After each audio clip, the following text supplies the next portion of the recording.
যে ব্যক্তি কোনো বিষয় নিয়ে বারবার বারবার আল্লাহর বিরক্ত করে না, তারপর আল্লাহ রেগে যান। আর বারবার চাইতে চাইতে চাইতে চাইতে চাইতে চাইতে যে লোকটা আল্লাহর বিরক্ত করতে চায় তার উপর আল্লাহ খুশি হয়ে যায়। আর মনে রাখতে হবে, the grief is impermanent, the struggle is impermanent. এই পৃথিবীর কোন দুঃখ, কষ্ট আর সমস্যা এটা পার্মানেন্ট নয়। সমস্যার পরে সমাধান আছে, দুঃখের পরে আনন্দ আছে। মাঝে মাঝে আল্লাহ আমাদেরকে দুঃখ কষ্ট দিয়ে পরীক্ষা করতে চান, এগুলো আমাদের জন্য খারাপ নয়।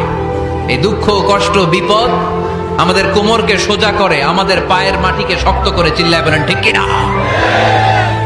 প্রতিকূল পরিবেশে কিভাবে বাঁচতে হয় এই দুঃখ কষ্ট আমাদেরকে শিখায়। এজন্য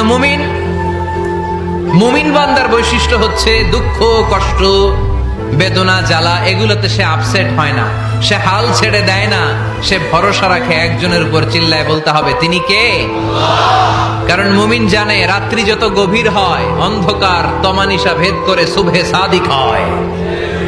মুমিন জানে গর্ভবতী নারীর পেটের ব্যথা যেই দিন বাড়তে থাকে ওই দিনই নতুন মেহমান আগমনের সময় ঘনাতে থাকে। মুমিন জানে তার জীবনে দুঃখ কষ্ট বিপদ যত বাড়তে থাকে সুখের দিন কাছে আসতে থাকে। তুমি কি পাপ করেছো, কি অন্যায় করেছো? তুমি জানো না আমার রব কত মেহেরবান, তিনি কত দয়ালু, তিনি ভালোবাসার আধার, তিনি করুণার আধার। তোমার পাপ অন্যায় যদি হয় খালের পানির সমান, বিলের পানির সমান, আমার আল্লাহর দয়া সাগরের পানির সমান। তোমার পাপ আর অন্যায় যদি হয় পাহাড়ের সমান, আমার আল্লাহর ভালোবাসা আর দয়া হচ্ছে